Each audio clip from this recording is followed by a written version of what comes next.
Вот куда идет второй замок. Владос понимает, что отстает и хочет открыть второй раунд.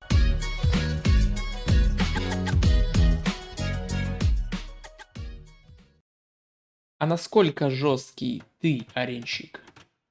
Можете ответить на этот вопрос в комментариях.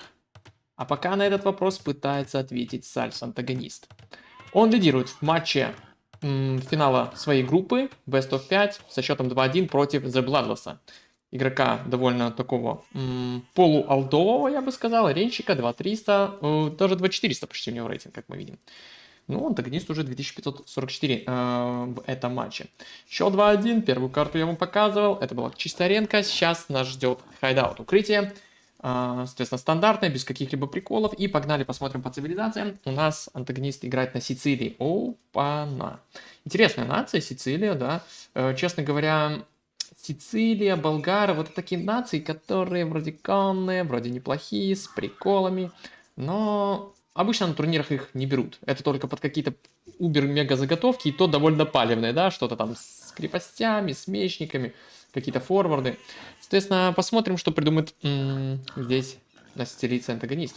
Что придумывает Bloodless? Ничего себе, он сразу находит очень быстро своего оппонента, пошел в правильную сторону. Неужели олень не гнал? Ну, 3 осталось, по крайней мере. Антагонист по классике подгоняет, лесопилку в угол, даже запирает одного креста для максимальной эффективности. Ну и, как обычно, на хайдауте у нас, наверное, будет довольно стандартное спокойное развитие. Внутри есть, ну, как бы кабаны, все ресурсы, но всего лишь одно золото и один камень. Кстати, золото и то не 7 телов, а всего лишь 5. И, в принципе, вот эти стены, конечно, да, стены, если ты скилловик, то ты можешь прикольно там ремонтировать все, волиться. Но можно лишиться всех ресурсов здесь. Неаккуратно сыграв, да, вроде можешь заволиться, но оставить тебя, например, без золота, и все, привет, пока, точнее. Пока. Ого, Bloodless практически, да, небольшой домовтык у него, вот он его фиксит, и, соответственно, домозавтык зафикшен. И 14 секунд айдла. Ну что, немножко нервничает парень, да, уже 3 игры не сыграли, соответственно, может уже и даже где-то и подустали. Количество ошибок может быть все больше и больше. Ох, какие ресурсы здесь. Кстати, да, за молитв играет Bloodless, и ресурсы у него очень хорошие, причем добывает он золото быстрее и больше с этого источника, по-моему, на 15% или даже на 10, наверное, на 15%. И у молитвов есть один вариант, да, как законтрить сицилийца. Это гбеты. Гбеты такая пехота, которая метает мечи, такие ножи жесткие. И, честно говоря, хз, что делать сицилийцу против этого. Потому что, ну, он очень силен в ближнем бою, наверное. Даже не так я выразился, наверное. Он силен в ближнем бою, и конь его сильны от лучников. Но здесь прикол, что гбеты, они как раз и не лучники. Они в ближнем бою как раз наносят урон, но сами они стреляют, у них аж 5 дальности. Поэтому это то, что надо против сицилийца. И мечников завалить с расстояния, и кавалерию. Ну, найс. Антагонист, смотрите, не делает мельницу, делает шахту и собирается, наверное, вперед. Так, бонусы сицилийца. Плюс 100 камня. Отлично. Уже у него 330 камня. И можно ставить вышки. Да, вышки, не вышки. Вышек нету у сицилийцев, но есть донжоны. Донжон, конечно, крутое здание. Чем оно круто? Тем, что, ну, оно сильнее вышки, да? И оно больше, 2 на 2 тайла. Туда помещается 10 юнитов. Ну и там можно делать определенных юнитов, сержантов, уникальных юнитов. По сути, это, действительно, это единственный уникальный юнит, который можно делать в феодальной эпохе, правильно? Ну, именно замковый уникальный юнит. Да, он, конечно, не такой прям замковый уже по характеристикам, но его можно намасить еще в феодале, да, либо пока ты идешь в замки. Оп, замковая эпоха, и у вас уже есть там 8-10 чуваков супер жестких. Ну что, посмотрим. 5 крестов ведется на форвард, без лума, но скаут очень внимательно здесь все смотрит. А где же скаут Bloodless, и что он делает? До сих пор олени подгоняет. Ого. Так, антагонист перешел, сразу лум-топор и максимально наглый донжон. И в чем прикол? Обычно иногда прячут вышку первую, да, а то кресты пойдут и убьют все, да? Да, с целью это делать не надо. Скорее всего, вы все равно сможете достроить донжон. И даже если сейчас кресты начнут воевать здесь, да, сразу выйдет один сержант и наваляет люлей. Потому что у него брони в ближнем бою двушка сразу. И, соответственно, кресты наносят всего лишь 1 урон. Бьет ворота, делает стрельбище. Вау, делает стрельбище. Да, барак не нужен сицилийцу. Построив донжон, он получает доступ к стрельбищу и конюшне. Супер! Это кхмер. На минималках, на максималках, не знаю. Кстати, как и у Кхмера, у него есть очень сильный бонус селиться на фермы. А пропав хомут, его фермы становятся супер-супер, ну, долгоиграющими, скажем так. Так, аккуратненько переваливается Bloodless. Интересный второй донжон. Но донжон дороже вышки. Донжон дороже вышки. Ого, смотрите, что делает антагонист. Он не дает переваливаться здесь своими же чистоколами, то есть, да. Ой-ой-ой, но один билд зашел слишком далеко ли? Ай-яй-яй-яй, хорошо играет. И сержантик начинает валить крестьяна. Крестьянки с лумом. Крестьянки с лумом, а крестьяне? Хер знает. Так, скаут пока в тильте, он довольно слабенький, не хочет участвовать в сражениях, ждет феодальной эпохи, ну и феодальную эпоху надо ждать, чтобы поставить вышку молиться. Но у молиться очень хорошие ресурсы, то есть максимально хорошие здесь, да, действительно лесопилка, ничего не отбито, хотя уже до ягод дошел антагонист, да их 2 фермы отбил. То есть, по идее, уже просадил, да. И смотрите, фасткасл может не сильно получаться. 5 крестьян в закате, если отменить, то вроде как, опа, на добыче еды совсем нету. Опа, сержант получает по щам немножко. Но выживает, его можно вылечить. Соответственно, что у нас здесь на форварде? Крестьянка, кстати, довольно-таки забытая. Но третий донжон уже ставит. О, вот это хороший форвард. Скорее всего, это какое-то такое решение не сильно обдуманное от Бладлесса, но он решает поставить вышку против донжона. Просто решает уже что-то делать. Хочет как-то это остановить. Ага, скрывает жителей и, скорее всего, будет драться с донжоном. У него 1250 хп против вышки, у которого 850. Здесь что дома? Дома ничего, мельница. Мельница 4 на камне, интересно. 4 на камне, да, обычно это 3 для вышек, но, может быть, здесь надо и 4. Так, хорошо, скаут слит, и антагонист убил одного креста. И давайте смотреть. Седой все тяжело. Так. Но крестьянка выходит. Опа. Кто-то на меня зафоловился прямо сейчас. Здоров. Ну тут лучник начинает бесить и... Тяжело становится, спасет ли эту крестьянку. Ну, по идее, да, просто бежать ей в донжон, и все, можно лучниками еще. Так, хорошо, Блайндес тоже, в принципе, пытается спасти всех крестьян, и у него это получается, вычинивание идет. Но самое интересное, да, сержанты, их можно спрятать, это супер, они лечатся, это еще супер, но они не стреляют, они не дают дополнительных стрел, то есть это не такая лютая имба, но они могут тоже ремонтировать донжон. За ресурсы, конечно. И смотрите, какое решение выбирает Бладлесс. Защищаться вышками. Ну, честно говоря, я бы за антагониста был рад. То есть, соответственно, ты можешь делать нон-стопом лучников, сажать их до 10 здесь донжона и расстреливать вышки. Why not? Ну и получается, здесь уже, наверное, такая позиционная игра, где никто ни на кого напасть не может, и будет чисто перестрелка ресурсами, да. Разница только в том, что у Бладлесса сидят непосредственно крестьяне в вышках, да, 8-9 штук, может и 10, и перестреливаются. А у антагониста, да, здесь тоже крестьяне, но где-то лучники. Но чтобы делать лучников, соответственно, нужно тоже... Оп, смотрите, как сейвит хп, Bloodless. Красиво, да? Нужно добывать ресурсы, соответственно, кресты тоже здесь не в космос улетают пока что. Не все на ягодах там или еще что-то.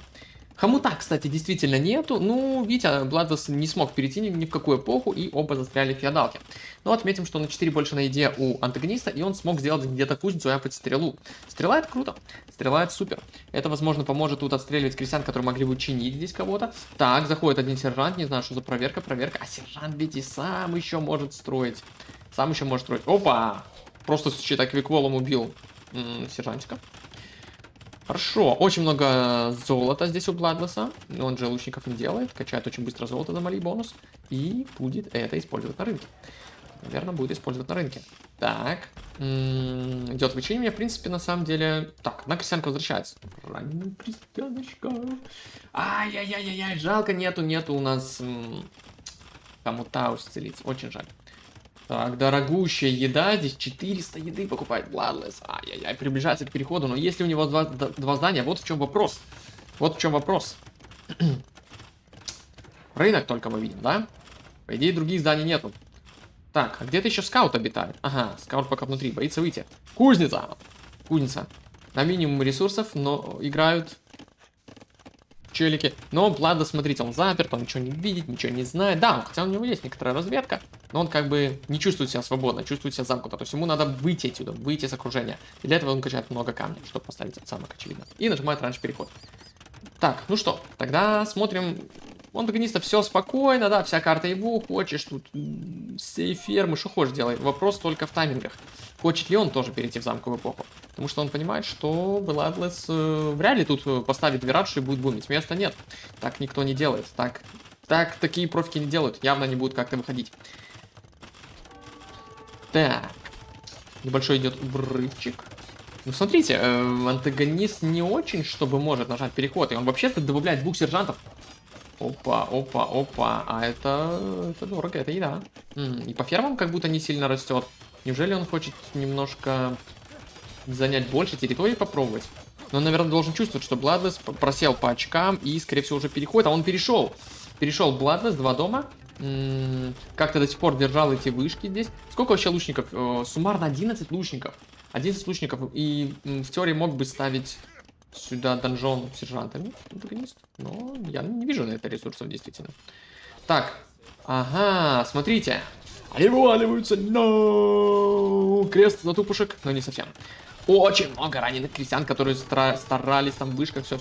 Антагонист решает напасть на них. Ой, как много раненых крестьян, действительно можно много убить. Антагонист уже убил 3 креста. Так, вышка пала. Обе вышки пали, это прикольно, но это не так важно, потому что если будет замок, он тут все перерешает. Так, заблудший затупушек, вот это его надо наказать, но всего лишь 1 крест наказан. Антагонист, так, в это время уже готовит переход. И оп, перепрыгнул. До сих пор бушит золото, камень стал смало и нажимает замковую эпоху. Неплохо, неплохо. Но в чем проблема?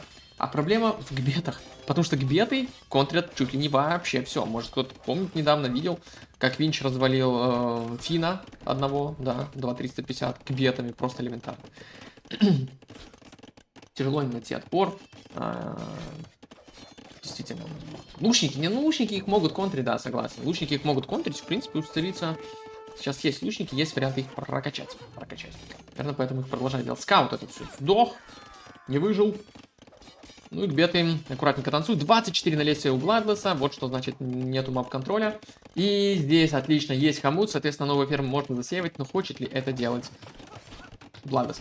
Ну, соответственно, понимает Бладлесс, что просто гбетами будет немножко тяжело, невыгодно, а вот добавить одну манганельку, все счистить, но самое главное лучников чистить. Ему, на самом деле, самое главное это золото. Ага, здесь никого нету, понимает это Бладлесс и решает использовать крестьян. Можно, конечно, заказать одного сержанта и тут прокликать 2-3 раненых креста, но, возможно, это будет под замком.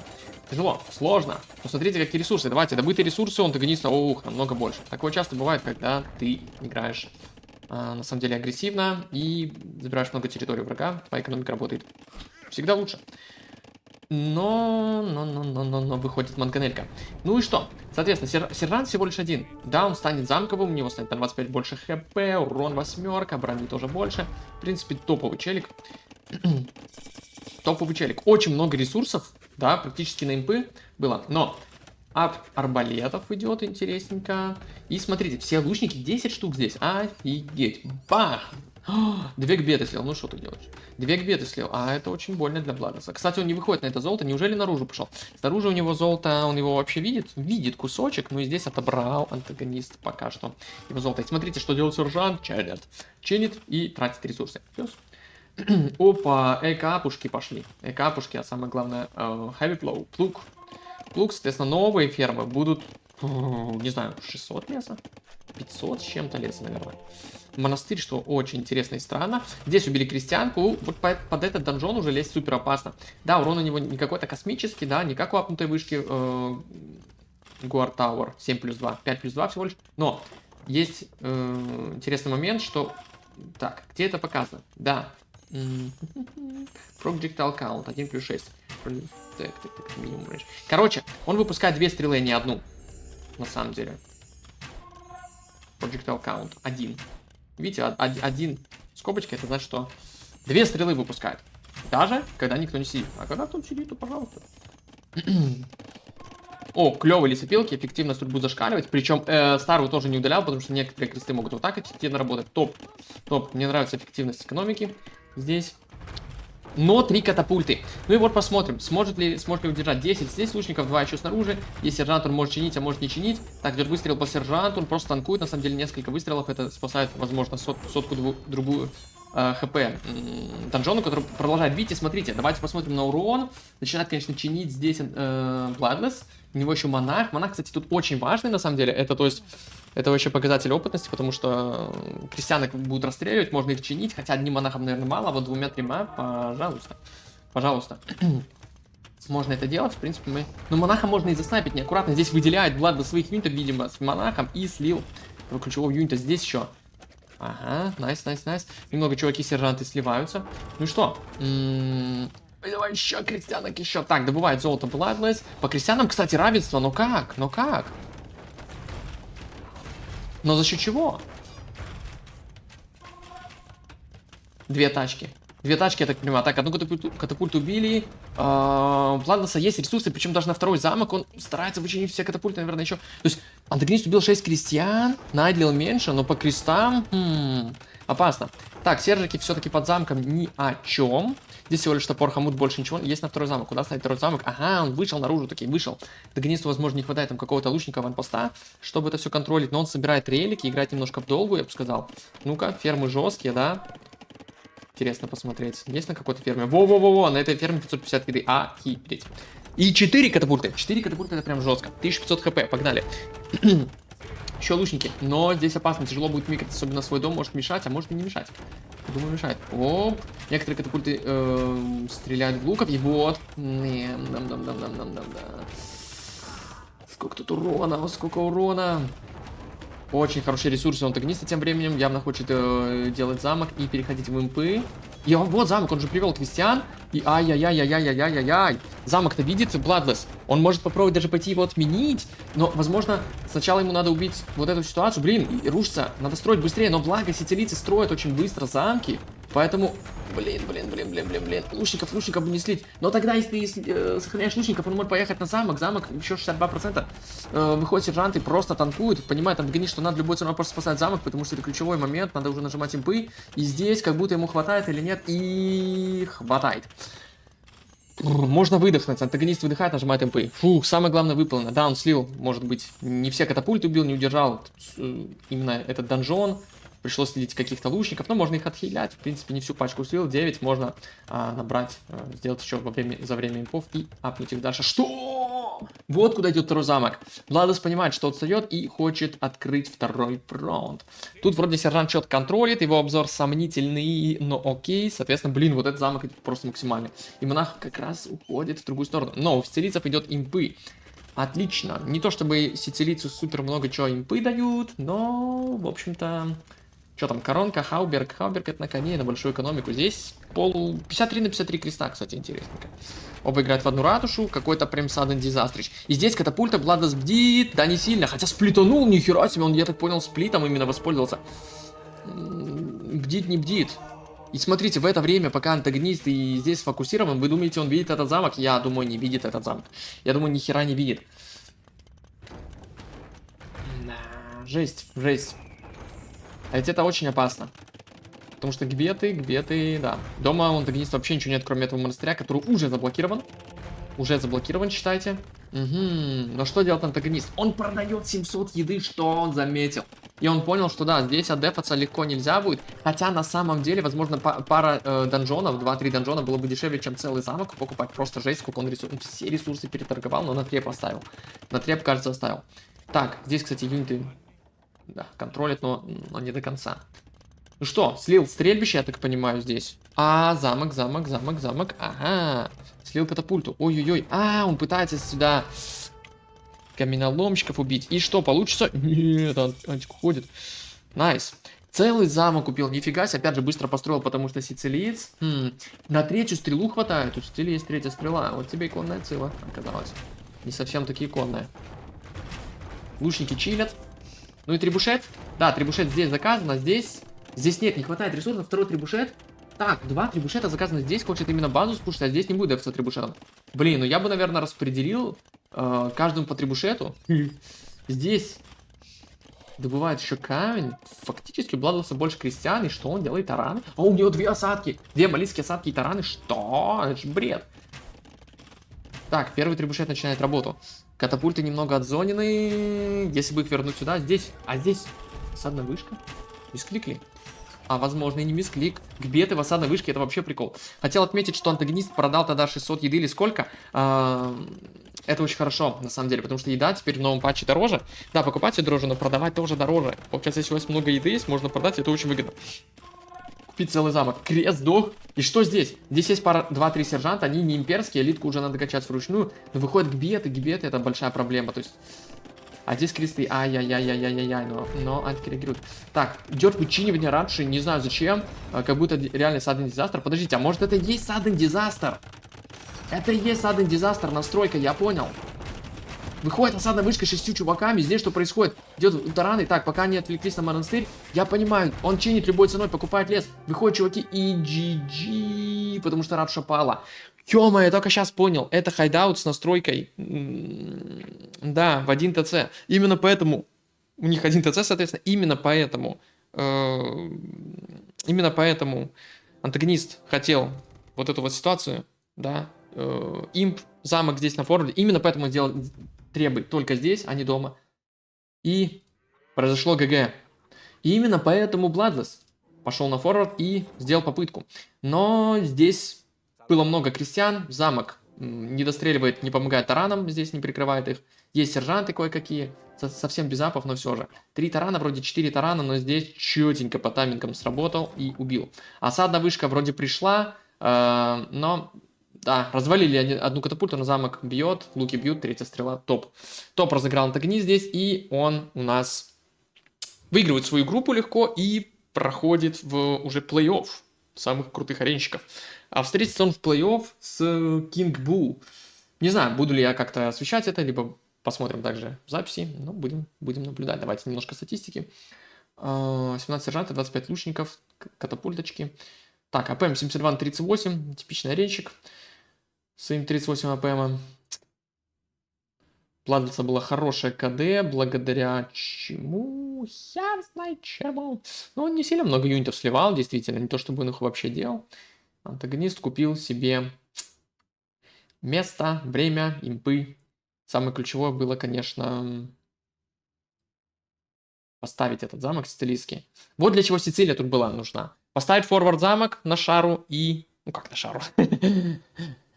Да, и нажать импы и убить. Вот почему. Вот почему. А я реально не знал, честно. Но сейчас понял, да.